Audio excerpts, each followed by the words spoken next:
අයිබෝවන් සුබෝදැසනක් අද ජූලි 22 බ්‍රහස්පතින්දා සිවුදෙස මැදිරියේ සුපුරුදු විදිහට අද විදේශපත් විශ්ලේෂණයට මා සමග සිටිනවා ප්‍රවීණ විදේශ විත්ති විචාරක මාධ්‍යවේදී විජේ දිසානායක. අයිබෝවන් ඔබට සුබෝදැසනක්. ඔහොත් ගෞරවයෙන් පිළිගන්න අතර වාරයේදීම අද දවසේදී තෝරාගත්තු පුවත් මොනවද මේ දිනවල ලෝකේ පුරා බොහොම විශේෂ කාරණා සම්බන්ධයෙන් අපිට කතා කරන්නට පුවත් තිබෙනවා. ගෙවි ගිය පැය කිහිපෙ උණුසුම් කරපු තොරතුරු බොහෝමයකුත් තිබෙනවා. හෙට දවසේදී සිදුවන්නට යන තවත් විශේෂ කාරණා සම්බන්ධයෙන් කතා කරන්නට තිබෙනවා. ඉතින් මේ සියල්ල පිළිබඳව කතා කරමු. ඊට පෙර අතුව ඒ තොරතුරු වලට කොහොමද ප්‍රමුඛතාවය ලබා දෙන්නේ කියලා බලන්නම දවසේ තොරතුරු පෙළගැස්මත් බලලාම ඉමු. ලොව විශාලතම ක්‍රීඩා සැනකෙළිය රටවල් බොහෝ සංඛ්‍යාවක් එකට එකතු වන තැන මේ විශාල ක්‍රීඩා සැනකෙළිය සම්බන්ධයෙන් කතා බහ කිරීමේදී හෙට සමාරම්භ කුල්ල පැවැත්වීමට නියමිතව තිබුණා. නමුත් අවසාන මොහොත වන තුරුම කොයි ආකාරයක් වේවිද මේ කොවිඩ් ප්‍රසංගත තත්ත්වය මොන විදිහේ බලපෑමක් කරාවිද මේ ක්‍රීඩා සැනකෙළියට කියන කාරණාව සම්බන්ධයෙන් ලෝකේ පුරා බොහෝ විදේශ මාධ්‍ය තුල යම්කිසි සැකයක් මතුවලා තිබුණේ. ඇත්තටම ජපානයේ ටෝකියෝ ඔලිම්පික් ගම්මානය තුල මේ වෙනකොට වාර්තා වෙලා තිබෙන තත්ත්වය සහ සූදානම කොයි ආකාරයෙන්ද කියන කාරණාවෙන්න අපි අද දවසේදී කතා බහ ආරම්භ කරන්න සූදානම්. ඔව් සංජීවනි මේ අපිට තමයි ජාතික රූපවාහිනි තමයි මේ නිල මාධ්‍ය ප්‍රචාරක මේ වගකීම් පැවරලා තිබෙන්නේ. මේ වෙනකොට අපේ රූපවාහිනී කණ්ඩායමක් ටෝකියෝ වලට ගිහිල්ලා ඉන්නවා. ඉතින් ඔවුන්ගේ ආරක්ෂාව පිළිබඳව අපි ඇත්තටම විමසිල්ලෙන් පසු වෙනවා. ඒ අතරම දැන් අවුරුද්දක මේ කල්තැබීමකින් පස්සේ ඔලිම්පික් වල මේ ආරම්භ වන විට මේ කොරෝනා වෛරස් ආසාදනයේ ජපානය තුළ මේ යලිත් පතාවක් හිස එසවීම සම්බන්ධයෙන් අවධානය යොමු වෙලා තියෙනවා. මොකද ජපානයේ තෙවැනි සිව්වෙනි මේ රැල්ලකට මුහුණ දුන්න කොවිඩ් ආසාදනයේ.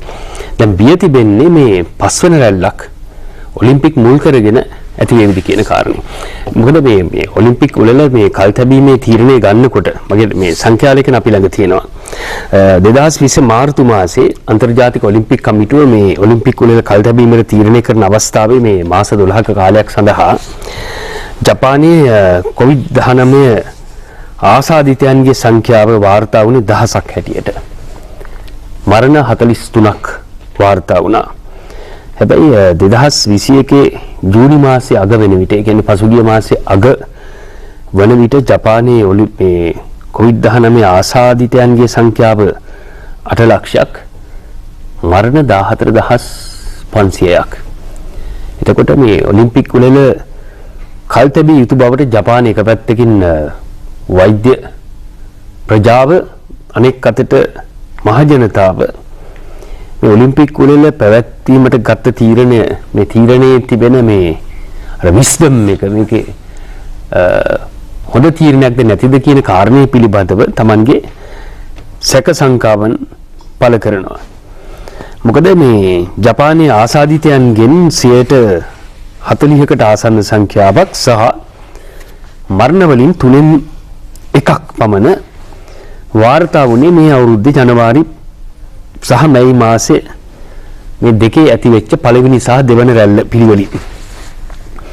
එතකොට ටෝකියෝ සහ ඔසාකා නගර, ජපානයේ බොහොම ජනාකීර්ණ නගරවල රෝහල් COVID-19 ආසාදිතයන්ගෙන් ඉතිරි යාමක් අපි දැක්කා.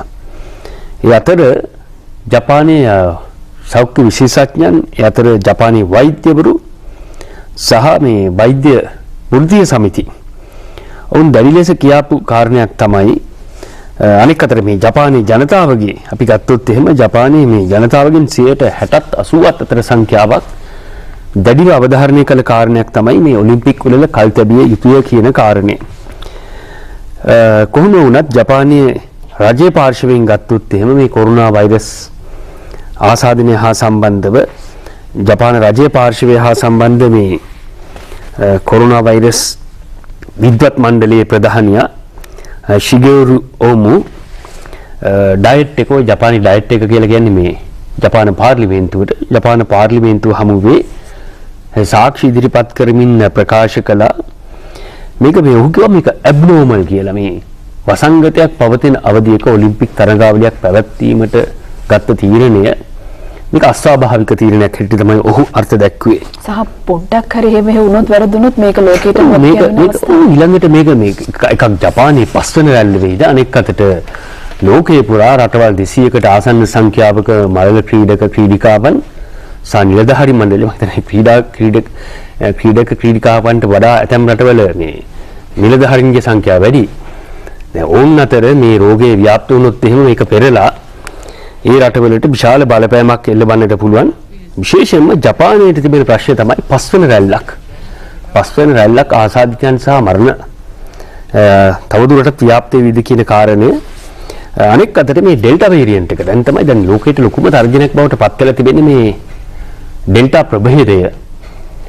මේ ආකාරයට මේ එක ස්ථානයකට ලෝකයේ විවිධ රටවලින් පැමිණෙන කණ්ඩායම් ක්‍රීඩකයන් නිලධාරීන් එකට ඒකරාශී වීමේ තත්ත්වයක් ඇතුලේ මේ ඩෙල්ටා වේරියන්ට් එක මේ ප්‍රජාව අතර ව්‍යාප්ත වුණොත් මේක පෙරලා ඒ රටවලට විශාල බලපෑමක් එල්ල කිරීමේ අවදානමක් තිබෙනවා. අනෙක් අතට මේ ඇත්තම කතාව ගත්තොත් මේ ලෝකයේ මේ COVID-19 ආසාදනයෙන් ගොඩ එීමේ ප්‍රයත්නයක නිරත වන අතර වාරේ මේ ආකාරයට ක්‍රීඩා උළෙලක් පැවැත්වීම කෙතෙක් දුරට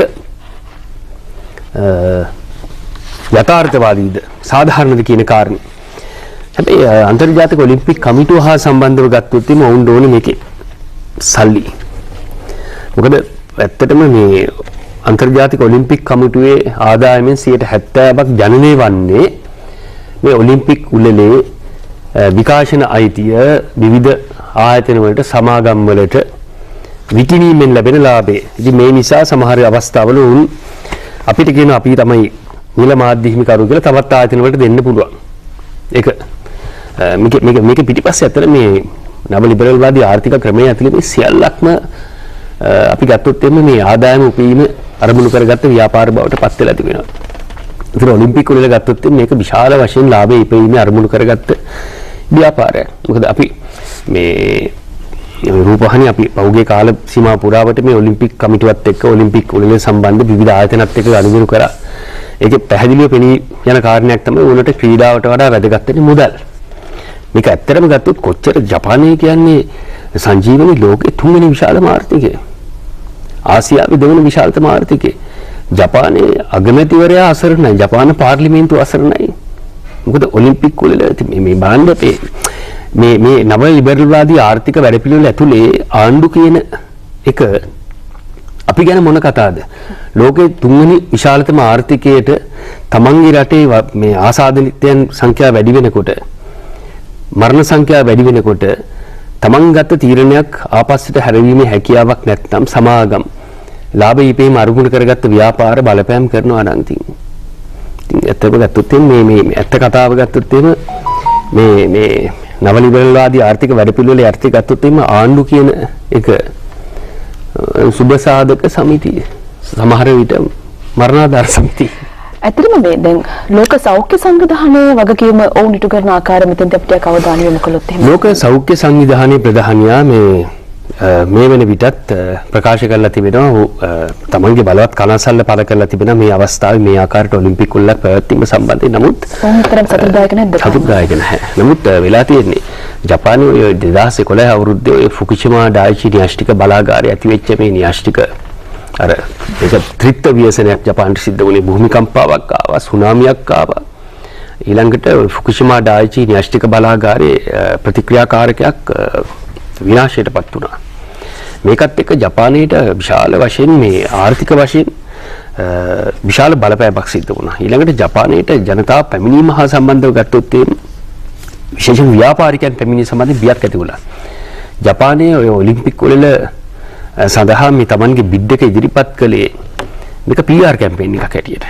ජපානයට අවශ්‍ය වුණා මේ බලපෑමෙන් ජපානයට සිද්ධ වෙච්ච මේ අපකීර්තිය නැත්තම් අර කීර්ති නාමයට සිද්ධ වෙච්ච බලපෑම යථා තත්ත්වයට පත් කිරීම සඳහා අර PR ඉවෙන්ට් එකක් හැටියට. මොකද අපි මෑත කාලේ දැක්කා ඔය ලෝකයේ ආර්ථික වශයෙන් බල සම්පන්න වෙන රටවල් විශාල තරගාවලිය වල සත්කාරකත්වයේ දැක්වීමට උනන්දුවක් දක්වනවා. ඒක 2000 ඉඳලා. ඒ කියන්නේ 2000 සිඩ්නි ඔලිම්පික් එක ගත්තොත් එimhe 2004 DCA 2008 බෙයිජිං එක 2012 ලන්ඩන් 2016 රියෝ රටවල් විශාල වශයෙන් උනන්දුවක් දක්වනවා මේ ආර්ථික වශයෙන් තමන් ශක්තිමත් කියන කාරණේ පෙන්වන්නට ස්ටේටස් කියලා කියන්නේ. මේ වගේ විශාල ක්‍රීඩා උළෙලවල් වල සත්කාරකත්වයේ දැක්වීමට රටවල් උනන්දුවක් දක්වනවා. ජපානයේ බැලුවේ අර වෙච්ච ව්‍යසනයෙන් ගොඩේම සඳහා. හැබැයි මං හිතන්නේ ජපානයේ අර අපි කියන අර කබලෙන් ලිපට වැටෙනවා කියලා. මේක වැරදිලා හරි මේ ඔලිම්පික් උළෙල අර අපි කියන බෑක් ෆයර් වුණොත් එහෙම ආපස්සට පෙරලා ජපානයට આવොත් එහෙම මම හිතන්නේ ජපාන රජය මොකද සැප්තැම්බර් මාසේ ජපානයේ තිබෙනවා මේ ජපානයේ මැතිවරණය තිබෙනවා. නායකත්වය හා සම්බන්ධව ගත්තොත් එහෙම මේ ලිබරල් ප්‍රජාතන්ත්‍රවාදී පක්ෂයේ නායකත්වයේ සඳහා උසටන පාර්ලිමේන්තු මැතිවරණ තිබෙනවා. මේකේ මම දැන් දැක්කා සංජීවනී මේකේ නිල සංඛ්‍යාලයකට වලට අනුව ඔලිම්පික් බජට් එක ජපාන යෙන් ට්‍රිලියන 1.64ක්. ඒ කියන්නේ ඇමරිකානු ඩොලර් වලින් බිලියන 15ක්. හැබැයි නිල නොවන සංඛ්‍යාලයකන වලට අනුව ජපානයේ මේ ඔලිම්පික් උළෙල සඳහා කරපු වියදම පිරිවැය ට්‍රිලියන 3ක්. ඒ කියන්නේ ඇමරිකානු ඩොලර් බිලියන 27ක්. ඒ කියන්නේ සාමාන්‍යයෙන් ගත්තොත් එහෙම අපේ රටේ සමස්ත දළදේශ නිෂ්පාදිතයේ වටිනාකම 3න් 1ක් ජපානයේ වෙන් කරනවා මේ ඔලිම්පික් උළෙලට. අනෙක් අතට ජපානයේ ওই වැක්සිනේෂන් කැම්පේන් එක ගත්තොත් එහෙම ජපානයේ තවමත් ලංකාව ඇත්තටම අපි සතුටු විය යුතුයි. අපි ලෝකේ බොහෝ සංවර්ධිත රටවලට වඩා අපි එන්නත් කරන වැඩපිළිවෙලේ ඉස්සරහින් ඉන්නවා. ජපාන ජනගහනයෙන් තවමත් අපි බැලුවොත් එහෙම 20% තමයි එන්නත් වල මාත්‍රාවලින් එකක් හෝ අඩුම වශයෙන් ලබාගෙන තිබෙන්නේ. එන්නත් දෙකම ලබාගත් ප්‍රතිශතය 9%ක්. තවමත් ජපානයේ ඔය සීනියර් සිටිසන්ස්ලා හැටියට හඳුන්වන ජ්‍යෙෂ්ඨ පුරවැසියන්ගෙන් මිලියන 36ක ප්‍රමාණයක් තමයි එන්නත් කරන්න ලක් කරලා තිබෙන්නේ. අනෙක් අතට මේ දැන් ඔලිම්පික් කමිටුව රට වලින් පැමිණෙන මලල ක්‍රීඩක ක්‍රීඩිකාවන්ගෙන් ඒ රට වලින් පැමිණෙන නිලධාරීන්ට එක පැත්තකින් එන්නත් කරණය හා සම්බන්ධව කිසියම් ආකාරයක නිර්දේශයක් ඉදිරිපත් කළා. අනෙක් අතට ඒ රටට ගියාට පස්සේ මම හිතන්නේ අපේ ගිය කණ්ඩායම තාමත් නිරෝධායන වෙනවා කියලා අපි බලාපොරොත්තු වෙනවා. ඉතින් විවිධ ආකාරයේ මේ දැඩි සෞඛ්‍ය නීති රීති වලට අනුකූලව තමයි මේ උළෙල පැවැත්වෙන්නේ. හැබැයි යම් විදිහකට මේ වැඩපිළිවෙලේ කිසියම් ආකාරයක ගැටලුවක් උද්ගත වුණොත් මේක ලෝකයටම මුළුමහත් ලෝකයටම බලපාන කාරණයක් බවට පත් වෙනවා. මීට පෙර වසරවලදී ඔලිම්පික් සැනකෙළිය සම්බන්ධයෙන් කතා බහ තරමක් මීට වඩා වෙනස් වුණා. මොකද මේ වෙනකොට අපි කතා කරන්නේ කොරෝනා වසංගත තත්ත්වයක් ඊට අනුගත කරලා. මොකද මේ පවතින තත්ත්වයක් එක්ක ඔලිම්පික් සැනකෙළියට කොයි ආකාරයෙන්ද බාධාකාරී තත්ත්වයක් වෙන කියන කාරණා. නමුත් අපි බලාපොරොත්තු වෙන්නේ සියල්ල ජය ගනිමින් මේක ලෝකයටම අපූර්ව අත්දැකීම බවට ලබා දෙන ජපානයට හැකියාව ලැබෙවි කියන කාරණේ. අපි ඊළඟට කතා කරන්න සූදානම් වෙන්නේ ඇමරිකා එක්සත් ජනපදයේ වාර්තා වන නවතම තොරතුරු වෙස. මොකද ඔබට හිතන නැති සාමාන්‍යයෙන් මේ සෞඛ්‍ය පහසුකම් වැඩිපුර තියෙන රටක නැත්නම් සාමාන්‍ය ජනතාවට අවශ්‍ය කරන පහසුකම් වැඩිපුර තියෙන රටක ඇමරිකාව වගේ රටක ජනතාවගේ ආයු අපේක්ෂාව මොන වගේ මට්ටමක ඇතිද කියන කාරණාව සහ මේ වෙනකොට වර්තමානයේ වෙනකොට කොරෝනා වසංගත තත්ත්වයක් එක්ක ඇමරිකාවේ තියෙන මේ බාධාකාරී තත්ත්වයක් එක්ක ජන ජීවිතයට මේ වෙනකොට මොන වගේ මට්ටමක ඇතිද කියලා අපි ටිකක් ඒ ගැන තොරතුරු දැනගන්න කැමතියි ඔබ. සංජීවනී ඇමරිකා එක්සත් ජනපදයේ පිහිටලා තිබෙන මේ උතුරු ඇමරිකාවේ ඇමරිකානු මහද්වීපය ගත්තොත් මේ දකුණ සහ උතුරු හැටියට මේක මේ එක මහද්වීපයක් කොටස් දෙකකට බෙදලා තිබෙනවා. ඉතින් දකුණු ඇමරිකාවේ තමයි ඔය බ්‍රසීලය, ආජන්ටිනාව, අතුරු රටවල් වෙනිසුලාව, කොලොම්බියාව පිහිටලා තිබුණා. උතුරු ඇමරිකාවේ තියෙන්නේ මධ්‍යම ඇමරිකාවත් කියලා තියෙනවා. ඔය පැනමා ඇලෙන් උඩට ආවට පස්සේ මෙක්සිකෝව දක්වා තියෙනවා මධ්‍යම ඇමරිකානු රටවල්. තව තියෙන උඩින් කැරිබියානු දූපත් තිබෙනවා. සාමාන්‍යයෙන් අපි උතුරු ඇමරිකාව හැටියට සැලකන්නේ රටවල් තුනක්. උඩින්ම තියෙනවා ලෝකසිතේ මරන් බැලුවොත් එම කැනඩාව. කැනඩාව තමයි ලෝකයේ මේ දිගම වෙරළ තීරයට හිමිකම් කියන රට. ඊට පස්සේ ඇමරිකා එක්සත් ජනපදයේ පල්ලෙහෙන් තිබෙනවා මෙක්සිකෝව. ඇමරිකා එක්සත් ජනපදයේ මේ පිහිටීමත් එක්ක කාරණේ ගත්තට පස්සේ ඇමරිකාව දේශ සීමා බදව රටවල් දෙකකට යාබදව පිහිටලා තිබෙන උඩින් කැනඩාව යටින් මෙක්සිකෝව. ඇමරිකා එක්සත් ජනපදයේ දැන් මේ කොරෝනා වෛරස් ආසාදනය හා සම්බන්ධව රට අභ්‍යන්තරයේ මේ වැක්සිනේෂන් කැම්පේන් එකක් විශේෂයෙන්ම ජෝ බයිඩන් ආවට පස්සේ මේ ඔහුගේ පාලන බලයට පත් වුණාට පස්සේ ඇමරිකානු පුරවැසියන්ගෙන් බහුතර සංඛ්‍යාවක් එන්නත් කරට ලක් කිරීමේ වැඩපිළිවෙලක් ඔවුන් ක්‍රියාත්මක කළා.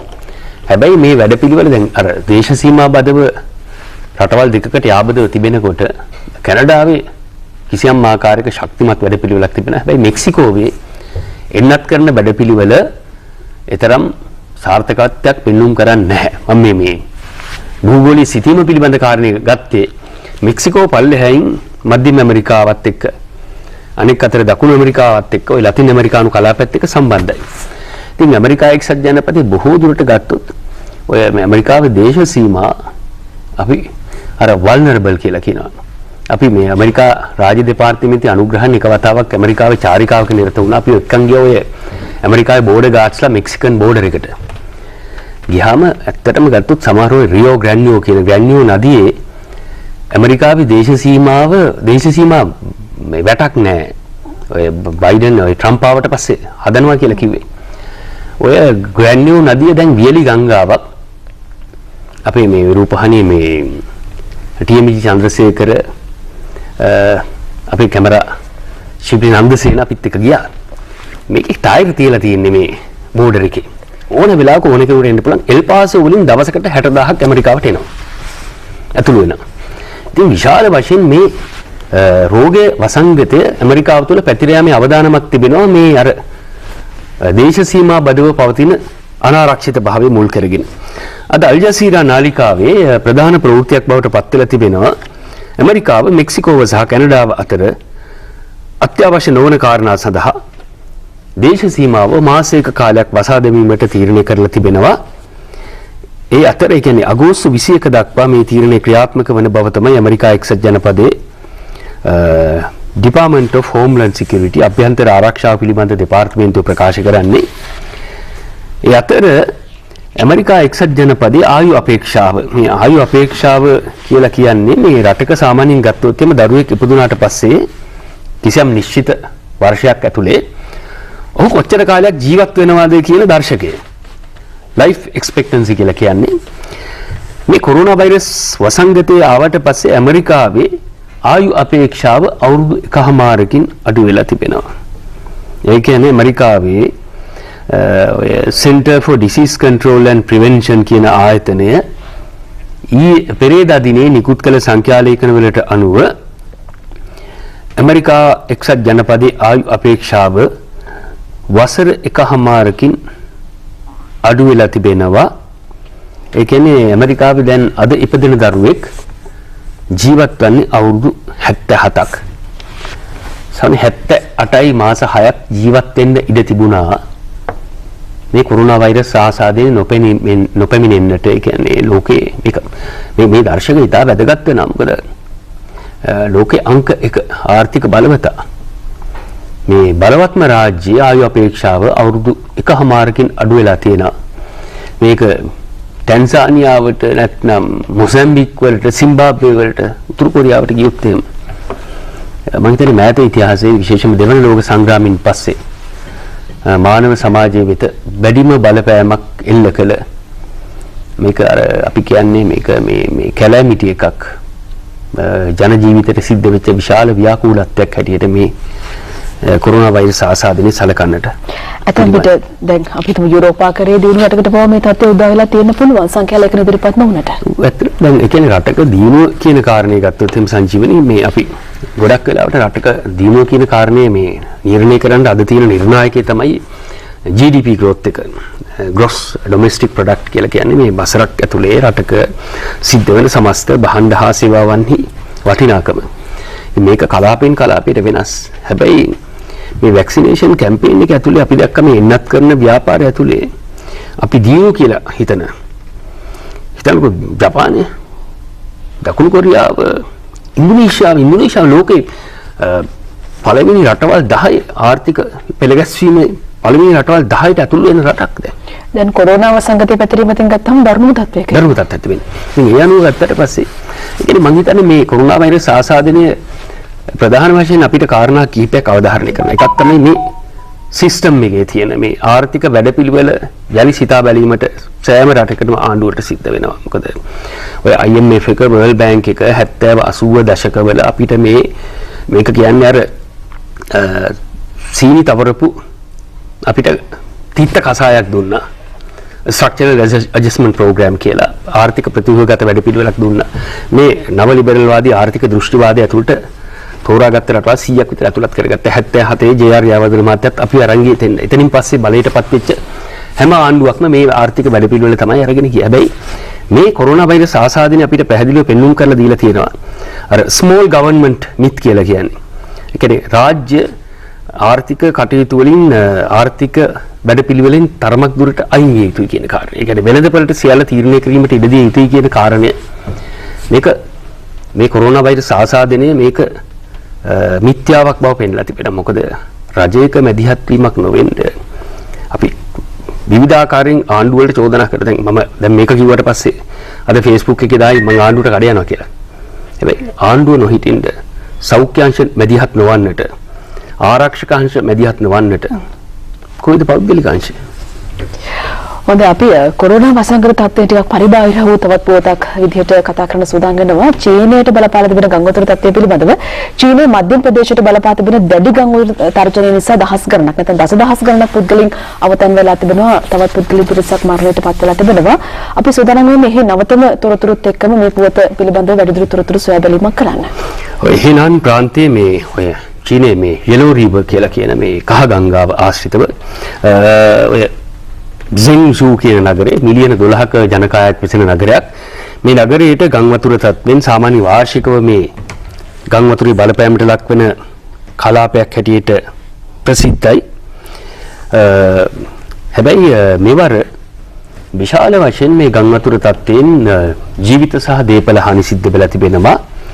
මේකට ප්‍රධානම හේතුවක් හැටියට චීන විද්‍යාඥයන් දකින්නේ මේ ගෝලීය උෂ්ණත්වය ඉහළ යාම. මේක මේ දැන් ඇතිවෙන මේ අපි යුරෝපාකරයක් දැක්ක රටවල් කිහිපයක ගංවතුර ජර්මනියට යුරෝපයේ ඔය මේ ලක්සම්බර්ග් වල මේ පැත්තෙන් ගත්තොත් එහෙම මේ ඕස්ට්‍රියාවට ඇතිවෙච්ච ගංවතුර තත්ත්වයන් සැලකිල්ලට ගත්තට පස්සේ දැන් අපි පැහැදිලිව දකිනවා. අපි දන්නවා මේ කොරෝනා වෛරස් ආසාදනය ලෝකයට පොදු සෞඛ්‍ය තර්ජනයක් එල්ල කරන අතර බාරේ අපි මේ දේශගුණය අපිට කරන අනතුරු ඇඟවීම අපි දීර්ඝ කාලයක් තිස්සේ නොසලකා හැරියා. ඇමරිකාවේ කැනඩාවේ හීට් වේව්ස් වලින් මේ අවුරුද්දේ මරණයට පත්වෙච්ච සංඛ්‍යාව අනෙක් අතර යුරෝපයට ඇතිවෙච්ච ගංවතුර තර්ජනය අනෙක් අතර චීනයේ මේ මොහොතේ අත්විඳින තත්ත්වයන් පුද්ගලයන් 12 දෙනෙකු මරණයට පත් වෙලා තිබෙනවා. අනෙක් අතට මේ චීනයේ විශාල වශයෙන් ජලාශ ආශ්‍රිතව ඇතිවන උද්ගත වන තර්ජන හමුවේ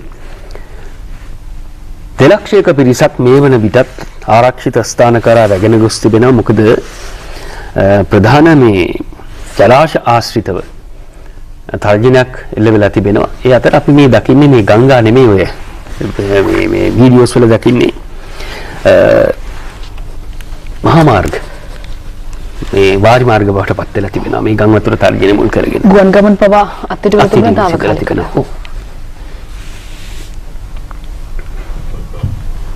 හොඳයි අපි කතා කරේ චීනයේ බලපාලා තිබෙන දැඩි ගංගාවතුර තර්ජන තත්ත්වය පිළිබඳව මේ විදිහට ලෝකේ පුරා වාර්තා වන නවතම පුවත් එක්ක අපි ECU දෙස වැඩසටහනෙන් ඔබ හමුවන බලාපොරොත්තු වෙන නැවතත් අදට සමගන්නයි මේ සූදානම් වෙන්නේ. අද මේ පුවත් විශ්ලේෂණය කරන්න සුදුසු මැදිරියේ හිටියේ ප්‍රවීණ විදේශ විචාරක මාධ්‍යවේදී විජය දේශනායක මහතා. ආයුබෝවන් ඔබට සුබ උදෑසනක්. ඒ වගේම ස්තුතියි. ඉතින් එහෙනම් අදට සමගන්නව හැමෝටම ප්‍රාර්ථනා කරනවා නිරෝගීමත් වාසනාවන්ත දවසක්.